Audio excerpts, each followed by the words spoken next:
Hello friends, welcome back to our channel. ഞാനിന്നിവിടെ ഒരു അപ്പത്തിൻ്റെ റെസിപ്പിയാണ് പറയാൻ പോകുന്നത്. സോഫ്റ്റ് ആയിട്ടുള്ള അപ്പം എങ്ങനെയാണ് തയ്യാറാക്കാൻ പോകുന്നതെന്ന് ഞാൻ തയ്യാറാക്കുന്ന രീതിയാണ് കാണിക്കുന്നത്. ഞാൻ കുറച്ച് ദിവസം മുമ്പ് ഒരു അഫ്ഗാനി എഗ് കറിയുടെ വീഡിയോ ഇട്ടിട്ടുണ്ടായിരുന്നു.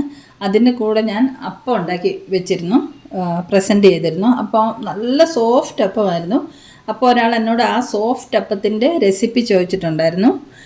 അപ്പോൾ അതെങ്ങനെയാണ് കുതിർത്തൊക്കെ വെക്കുന്നതെന്നും അരച്ചിട്ട് എങ്ങനെ ചുട്ടെടുക്കുന്നതൊക്കെ ഞാൻ കാണിച്ചു തരാം.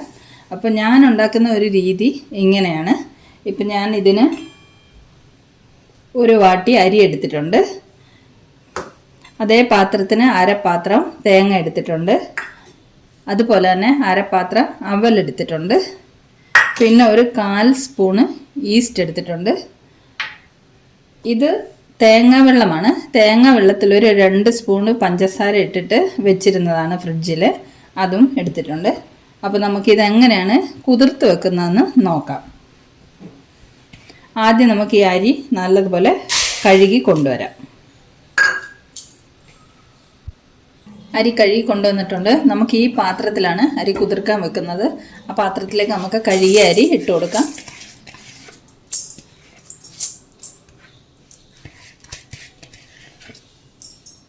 ഇനി നമുക്ക് അതുപോലെ തന്നെ ഈ അവല് കഴുകി കൊണ്ടുവരാം.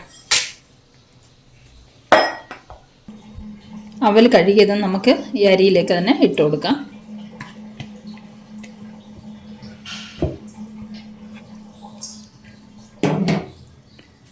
ഇനി നമുക്ക് തേങ്ങാപ്പീരയും ഇതിലേക്ക് ഇട്ട് കൊടുക്കാം. ഈസ്റ്റ് എടുത്ത് വെച്ചിരിക്കുന്നതും ഇതിലേക്ക് ഇട്ട് കൊടുക്കാം. ഇനി നമുക്കിതിലേക്ക് പഞ്ചസാര ഇട്ട് വെച്ചിരിക്കുന്ന തേങ്ങാ വെള്ളം ഒഴിച്ചു കൊടുക്കാം.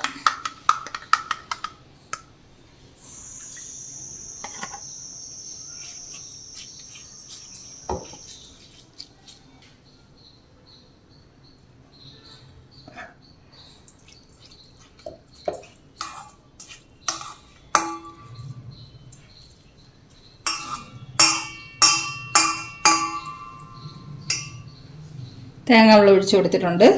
തേങ്ങാവെള്ളം ഈ ലെവലിൽ അരിയുടെ മുകളിൽ കിടക്കുന്ന പോലെ വെള്ളം നെകക്കെ ഒഴിച്ചു കൊടുക്കണം. ഇനി നമുക്കിതൊരു 4 മുതൽ 5 മണിക്കൂർ വരെ ഈ അരി കുതിരാൻ വെക്കാം. ഇത് 4 മുതൽ 5 മണിക്കൂറിനുള്ളിൽ ഇത് കുതിർന്ന് വരും. കുതിർന്നതിന് ശേഷം നമുക്ക് അരച്ച് വെക്കാം. അരയ്ക്കുമ്പോൾ നമുക്കിതിൻ്റെ കൂടെ കുറച്ച് പഞ്ചസാരയും കുറച്ച് ഉപ്പും ചേർത്ത് വേണം അരയ്ക്കാൻ. അപ്പോൾ ഇപ്പം നമുക്കിത് അടച്ചിട്ട് കുതിരാൻ വേണ്ടിയിട്ട് വെക്കാം. ഇത് കുതിർത്ത് വെക്കാൻ വേണ്ടിയിട്ട് തേങ്ങാവെള്ളം ഇല്ലെന്നുണ്ടെങ്കിൽ വെറുതെ നമുക്ക് സാധാരണ പച്ചവെള്ളം തന്നെ ഒഴിച്ചിട്ടായാലും കുതിർത്ത് വെക്കാം.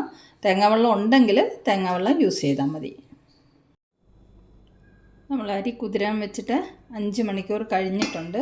നമുക്കിനി ഇത് അരച്ചെടുക്കാം.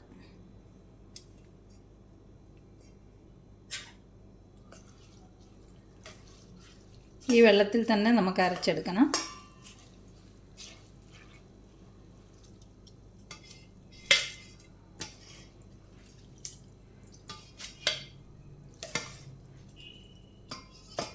നമുക്ക് 2 പ്രാവശ്യമായിട്ട് അരച്ചെടുക്കാം.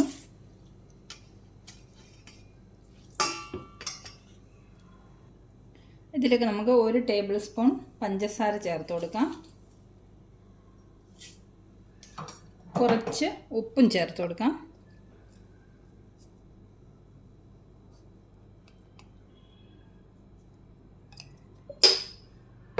ഇത് നമുക്ക് നല്ല ഫൈനായിട്ട് അരച്ചു കൊണ്ടുവരാം. അരച്ച് കൊണ്ടുവന്നിട്ടുണ്ട്. ഇത് നമുക്ക് ഒരു പാത്രത്തിലേക്ക് ഒഴിച്ചു കൊടുക്കാം. വെള്ളം കുറവാണെങ്കിൽ കുറച്ച് വെള്ളം കൂടെ ചേർത്ത് അരച്ചെടുക്കാം. അപ്പോൾ ഇനി നമുക്ക് രണ്ടാമത്തെ ട്രിപ്പും ഇതേമാതിരി അരച്ച് കൊണ്ടുവരാം.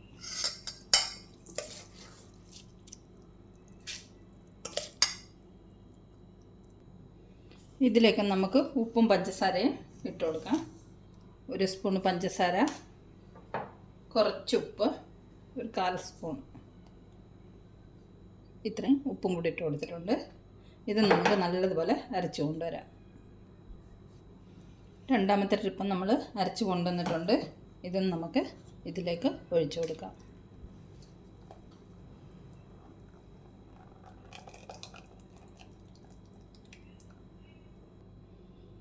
നമ്മൾ മാവ് ഒന്ന് ഇളക്കി കൊടുക്കാം ചെറുതായിട്ട്.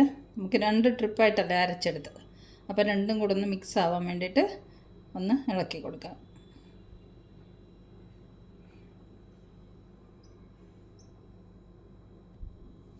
മാവെല്ലാം ഇളക്കി മിക്സ് ചെയ്തിട്ടുണ്ട്. ഇനി നമുക്കിത് അടച്ചു വെക്കാം. ഒരു 3-4 മണിക്കൂർ കൊണ്ട് തന്നെ മാവൊക്കെ പൊങ്ങി വരും. അപ്പോൾ നമുക്ക് മാവ് പൊങ്ങി വന്നതിന് ശേഷം അപ്പം ചുട്ടെടുക്കാം. നമ്മളിപ്പോൾ അപ്പത്തിനുള്ള മാവ് അരച്ച് വെച്ചിട്ട് ഒരു 3.5 മണിക്കൂറോളം ആയിട്ടുണ്ട്. നമുക്കൊന്ന് തുറന്ന് നോക്കാം. ഇത് കണ്ടോ, മാവ് പൊങ്ങി പാത്രം നിറഞ്ഞ് വന്നിട്ടുണ്ട്. നമ്മുടെ പാത്രത്തിനൊരു പാതി ഭാഗം മാത്രമേ മാവ് ഉണ്ടായിരുന്നുള്ളൂ. ഇപ്പം നോക്കിയേ, മാവ് പൊങ്ങി നിറഞ്ഞ് പാത്രം നിറഞ്ഞിട്ടുണ്ട്.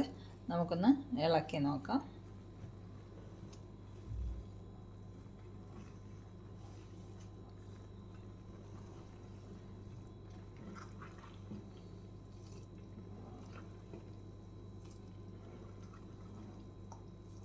ഇനി നമുക്ക് അപ്പം ചുട്ടെടുക്കാം.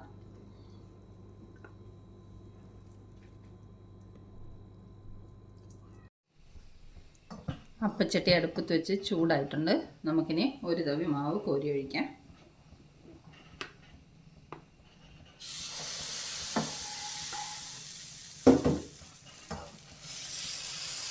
അങ്ങനെ കറക്കിയെടുക്കാം.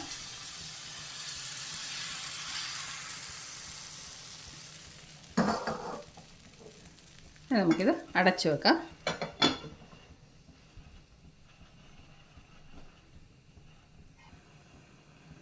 നമ്മൾ ആദ്യം ഒഴിച്ചപ്പം റെഡി ആയിട്ടുണ്ട്. നമുക്കത് ഇളക്കിയെടുക്കാം.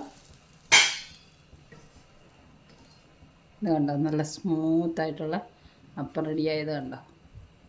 നിറയെ ഹോൾസൊക്കെ വീണിട്ട് നല്ല സോഫ്റ്റാണ്. നമുക്കിനി അടുത്തതും കൂടെ കോരി ഒഴിക്കാം.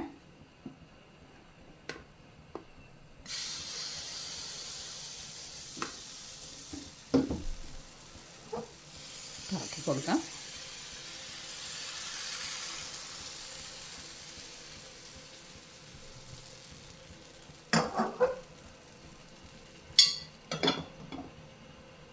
അതും വേവട്ടെ. രണ്ടാമത്തെ അപ്പം റെഡി ആയിട്ടുണ്ട്. ഇത് നമുക്ക് ഇളക്കിയെടുക്കാം. ഇത് കണ്ടോ, ഇതേ രീതിയിൽ നമുക്ക് ബാക്കിയുള്ള അപ്പം കൂടെ ചുട്ടെടുക്കാം. നമ്മൾ അപ്പം ഇവിടെ ചുട്ടെടുത്തിട്ടുണ്ട്. ഒരു 5 മാത്രമേ ചുട്ടിട്ടുള്ളൂ, ബാക്കി പിന്നെ ചുടാം. അപ്പം നോക്കിക്കേ, എത്ര സോഫ്റ്റായിട്ടാണ് നമുക്ക് അപ്പം കിട്ടിയേക്കുന്നത്. നോക്കിക്കേ, ഈ ഹോൾസ് വീണത് കണ്ടാലേ അറിയാം നമുക്ക് ഈ അപ്പം എത്രമാത്രം സോഫ്റ്റാണെന്ന്. അപ്പം ഞാൻ പല വിധത്തിലുള്ള അപ്പത്തിൻ്റെ റെസിപ്പിയും ട്രൈ ചെയ്ത് നോക്കിയിട്ടുണ്ട്. എനിക്ക് ഇത്രയും സോഫ്റ്റായിട്ട് വേറെ ഒരു രീതിയിൽ ഉണ്ടാക്കിയാൽ ശരിയായിട്ടില്ല. പക്ഷേ ഈ ഒരു റെസിപ്പി ഫോളോ ചെയ്യാൻ തുടങ്ങിയതിന് ശേഷമാണ് എനിക്ക് അപ്പം ശരിയായിട്ട് നല്ല സോഫ്റ്റായിട്ട് കിട്ടാൻ തുടങ്ങിയത്.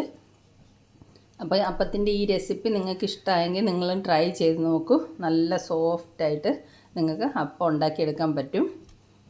അപ്പം ഈ വീഡിയോ ഇഷ്ടമായെങ്കിൽ ഇതുപോലെ തയ്യാറാക്കി നോക്കൂ. നമുക്ക് വീണ്ടും സിമ്പിൾ റെസിപ്പിയുമായി മിയാനി കിച്ചണിൽ കാണാം. Thanks a lot for watching the video.